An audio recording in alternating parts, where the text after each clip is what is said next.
Good morning, everybody. This is DJ Lunchbox here at Griffin Radio. Oh, hang on. Okay, yes, I see what you were. That's I see what you were mouthing carefully over there. This is DJ Thunderstruck, people. I will not be silenced, even if my co-host over here, DJ Lunchbox, is trying his best. You know what? I was trying my best. There you go. I keep pretending, feigning ignorance, but honestly, you know, the people want what they want, and you're not going to take that away from them. We will not go away quietly. Oh man. Let's see. The views, comments, and opinions expressed on the show are those of the individuals and not necessarily shared by Griffin Radio, the Media Communications Department, Grossmont College, or the Grossmont Cuyamaca Community College District. This podcast is copywritten by Griffin Radio and Grossmont College 2018. Thank you very much. All right, I love this song. It's called Mr. Pushkin Came to Shove. Wow. Interesting. We're back with the hits this semester. Oh, I know. It's a weird group called Combustible Edison. I found that song very compelling. All right, which Salvation Army did you find this at? That was actually from Amazon for $3. Oh, that's a save. It wasn't even shrink wrapped. Wow, what a steal! Oh man, let's see, which one of these is mine? Was that your headphones or was that mine? Or is it louder now? It's louder now. Okay, well, there you go. Well, that was okay. I really need to start learning to do this ahead of time. It's all good. Getting my levels, doing my balancing. Well, now I can hear myself, so now you're in for one. Oh, well. Now I'm going to be full of myself now. Well, I really need to apologize to everybody else then, because nobody should be subject to that. Not even my By mother. the way, so I took the recording home. Remus and Brandon and I were here on Tuesday doing this, and I was listening to it at home on my living room sound system. We have a little subwoofer behind us, right. And for some reason I kept thinking there was like a garbage truck down the street because the couch kept rumbling while we were talking. I kept feeling this rumble in the couch, and it turns out we don't really hear it here, but like just my knee hitting the console here at home is magnified. It was like we were watching 2012. What the heck is that? So I mean, we really got to talk to everybody about making sure that they're not doing this on the tables, because it picks up really loudly in the microphones. I can see how annoying that would be for the listeners at home. So thanks for joining me to do another little news roundtable. This is the first time you've joined me this semester. Oh man, it is a pleasure. I started off a little slow this week. I had a wedding to attend to last weekend, so I've been trying to recover from that. It's taken me a few more days, you know. As I is get that why you were so quote unquote sick on Tuesday? I mean, with your red eyes and sensitive ears. Yeah, those things might correlate with one another. I mean, I did have an upset tummy. I'm so sorry to hear that. You know, to be honest though, I got home by midnight, and just when I woke up around 9, I was certain that I would not make it to my shift at 10. I said, nope, no way this is happening. Sorry, folks. You're one dedicated bastard. Couldn't do it without you. Dedicated to the craft. By the way, DJ Thunderstruck here is our new news director, in case anybody didn't catch that last semester, so congratulations. Thank you. Looking forward to directing news. As long as I'm not making the news. Well, at least you're not writing the news, because Yo, you don't want that. Yes, I would. Yeah, I'd definitely be making some stuff up. Oh, that is a joke, people. That's a joke. Yeah. Well, you haven't actually technically started yet, so get it out of your system while you can. Okay. No Alex Jonesing here. Oh God. Yeah. So I thought we'd just jump right in here. So. Wow, that one. I feel like a steel chair was just taken to my eardrums right there. Constantine Riliu learned in January that he was in fact dead. After more than 20 years working as a cook in Turkey, the 63-year-old returned home to Romania to discover that his wife had officially registered him as dead. He's since been living in a legalistic nightmare, trying to prove to the authorities that he is, in fact, alive.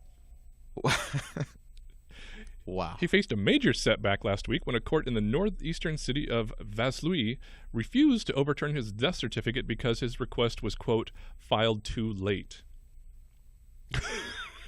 All right, interesting. A lot of stuff to cover here. Well, how can you prove you're not dead? Look before you. Here's all the evidence you need. The decision, the court said, is final. I'm a living ghost, Riliu told the Associated Press in a phone interview from his home in Barlad, northeastern Romania. "I am officially dead, although I'm alive," he said. "I have no income, and because I'm listed as dead, I can't do anything."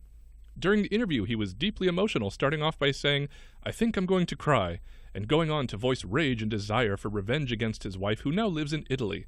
"I'm not sure whether I'm divorced or not," he said. "I'm not sure whether she's married to someone else or not. Nobody will tell me." He explained that he first went to work in Turkey in 1992 and returned in 95 for the first big shock of his marriage, his wife's infidelity. In 99, he decided to return to Turkey for good, and the AP was not able to locate his wife for her side of the story. Okay. All right. Two things. All right. All right. I want to speak on the part where he says, "I'm not sure if I'm divorced or not." All right. I'm pretty sure if your wife, what was it? She said he's dead. She just declared him dead. She declared him dead. Yeah, he just went to go work abroad for a couple of years, and she declared him dead. Yeah, that would be a giant red flag to me. Okay, I have several questions here, like you. Yeah. The first one I wanted to say is, she declares him dead, and on what grounds? Did she just say, "Oh, he's lost at sea"? I mean, you would think somebody would go, "Where's the body? Yeah. How did he die? Where's the coroner's certificate?" I think they need more proof than the wife's word. Yeah.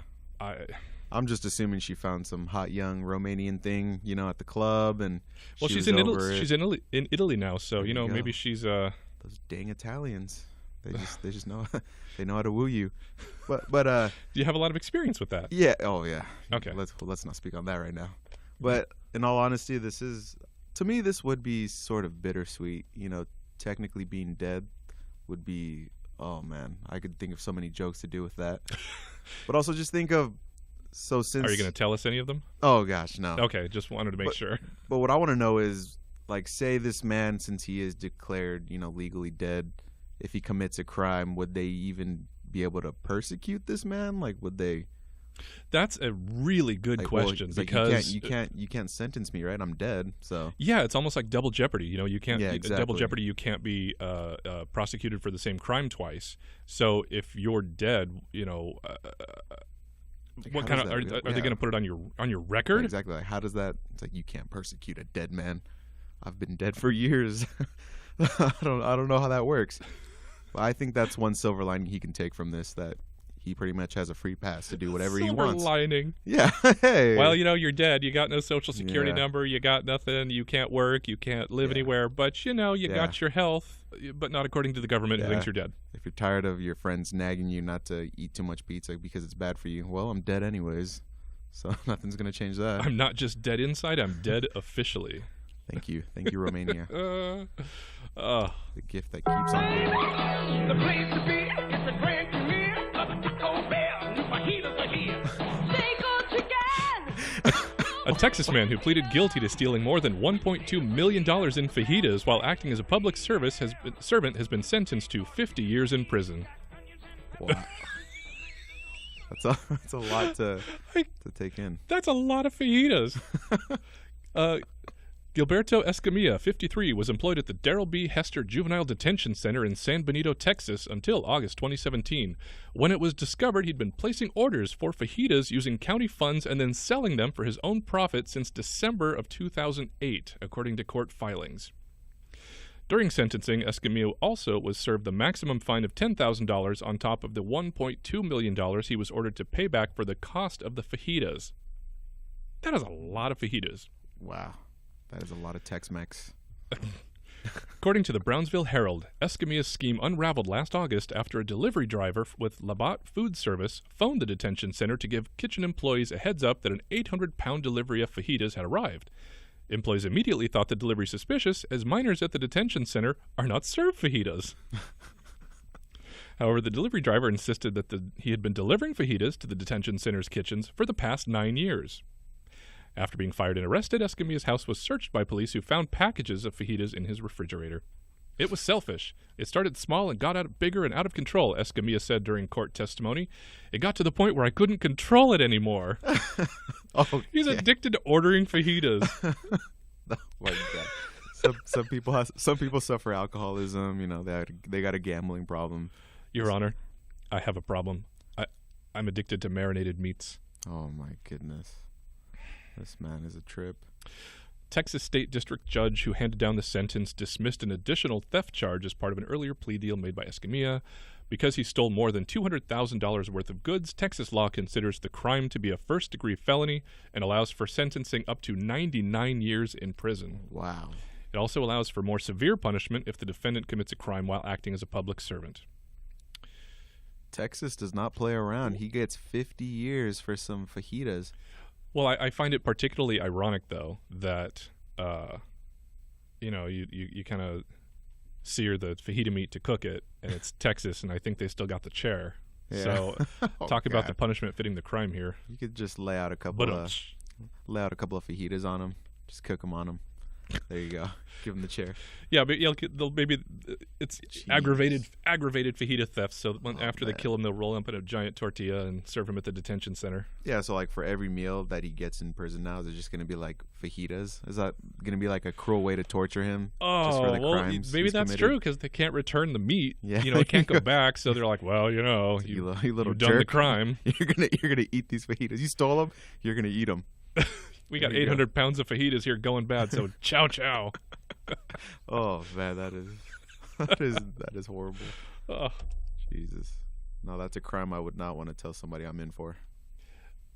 See, I gotta press the button right because if I don't do it, then I can't listen to the awesome music I got here. Nobody can do it like McDonald's can. Nobody's cooking better all across the land.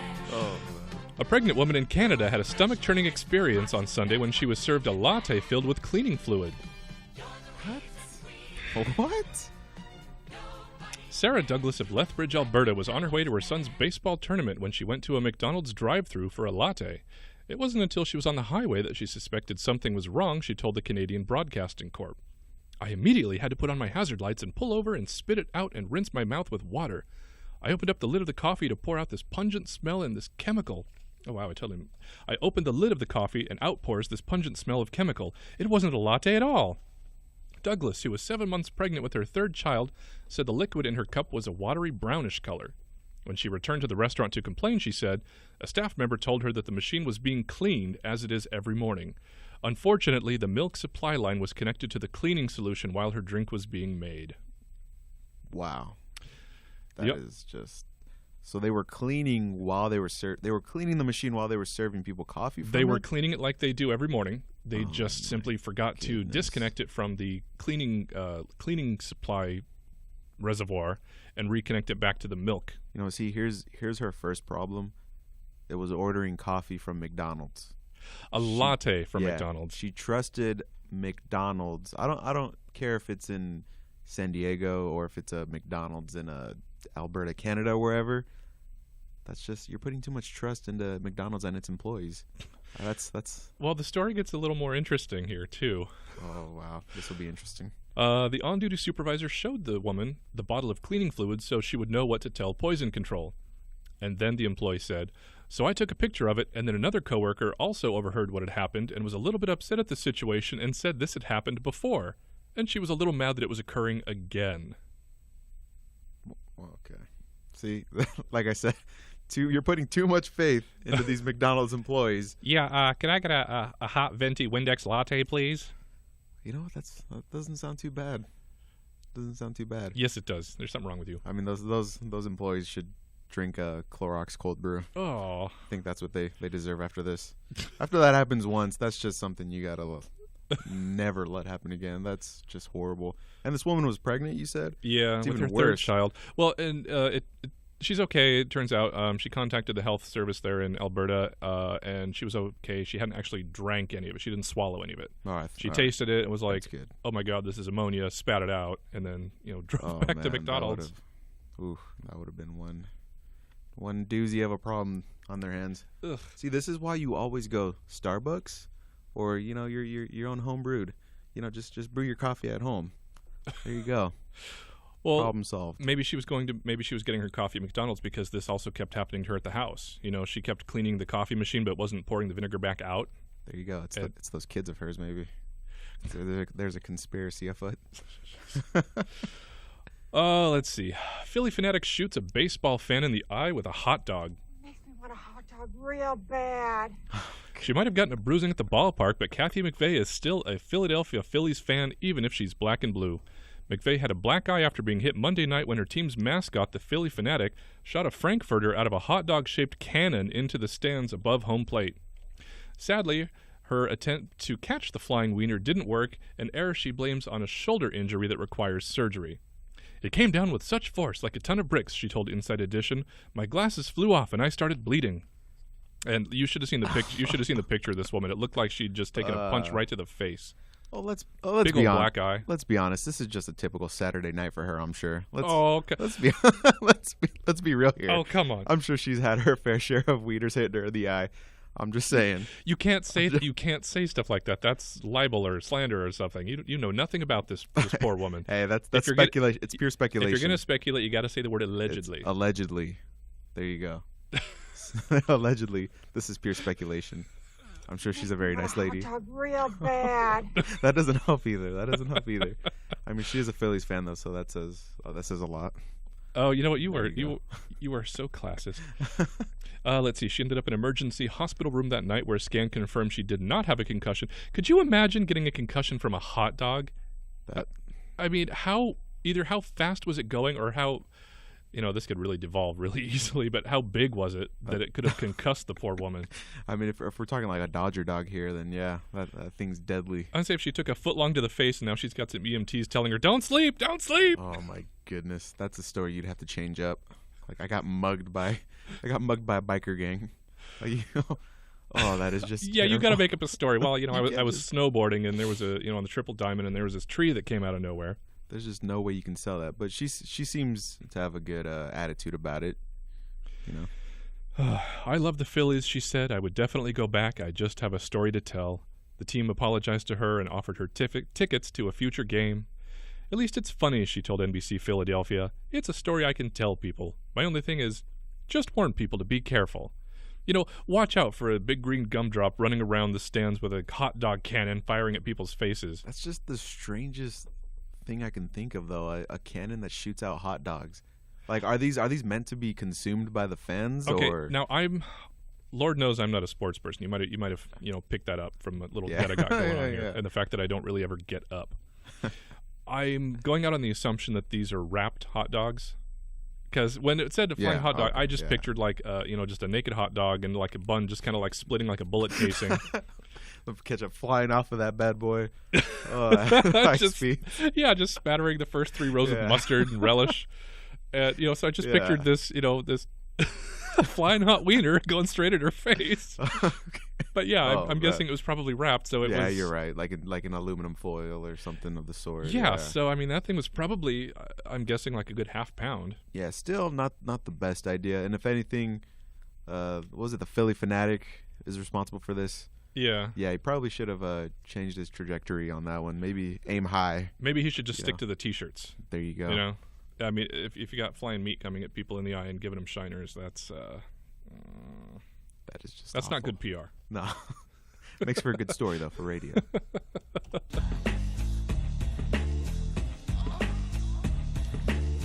I would die for you. I would die for you. I've been dying just to feel you by my side. To know that you're mine. A Canadian court has ruled that Jennifer Lee stalled her then-boyfriend's music career by deleting an email he'd received from a prestigious music school and replacing it with a fake rejection note.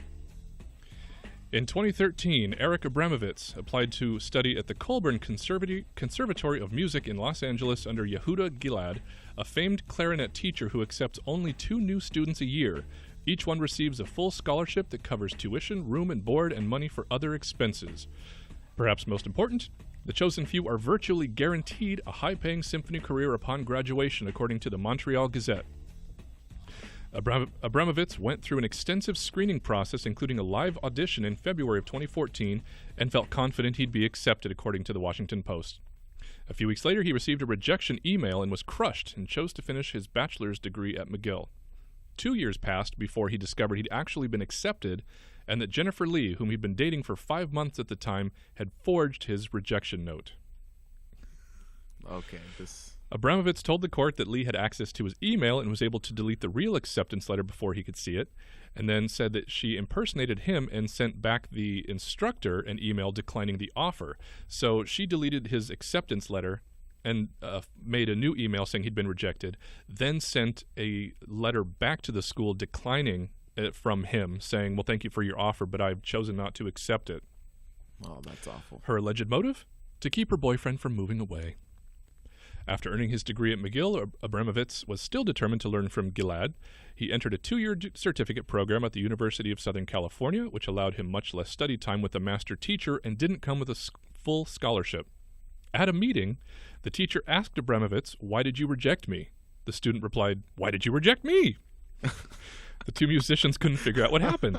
Eventually, Abramovitz forwarded the fake rejection email to the school, who replied, "I have never seen that in my life." That's when I knew something underhanded was afoot, Abramovitz told the paper. In 2015, he and a friend tried to gain access to the email account that had sent him the fake rejection letter.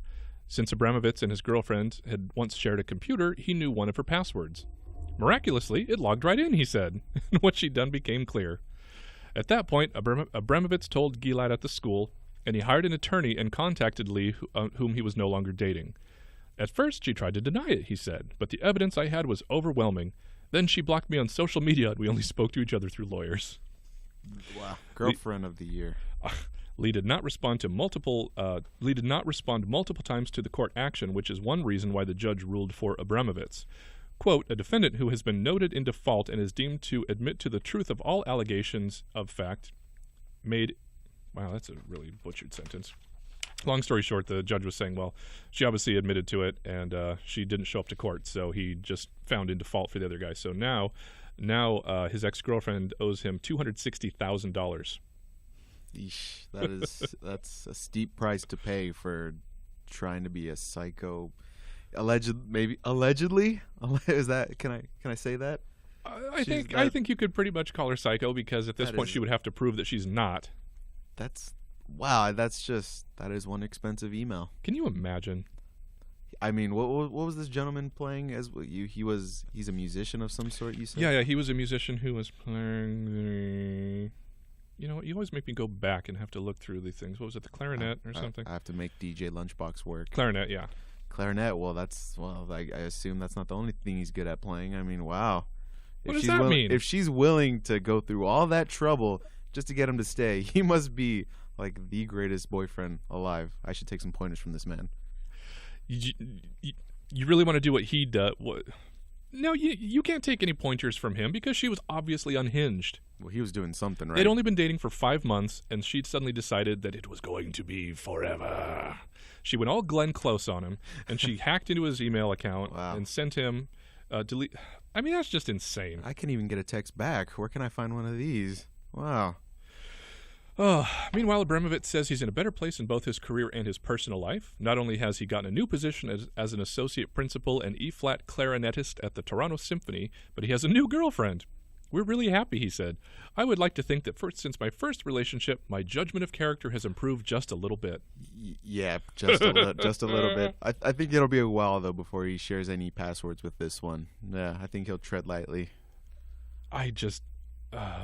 Well, I'm glad this has a happy ending to it. Well, for him at least. Well, he's not going to get. He's pretty confident he's not going to get the money back from her, but he's happy that the judgment is at least in his favor, and it was kind of cleared up with the actual school. So well, let's just hope whatever stuff this woman was going through, she gets it sorted out. That's rough. Well, she was just going through being crazy. Yeah, she's presumably still crazy. Hey, the things you do for love, or what you think is love. Obsession. Let's say obsession. There you go. Yeah, infatuation. Oh, that's me and a cup of coffee. Well, I guess we're going to stop here. We've been yammering on for long enough. I am DJ Lunchbox here at Griffin Radio. And I am DJ Thunderstruck. Don't forget to catch us on Facebook at Griffin Radio 119 and also Instagram at Griffin Radio. You can listen to us on the website at grossmont.edu/Griffin Radio, or look up Griffin Radio on the TuneIn app for Android and iPhone. Thank you very much, guys. We'll see you soon.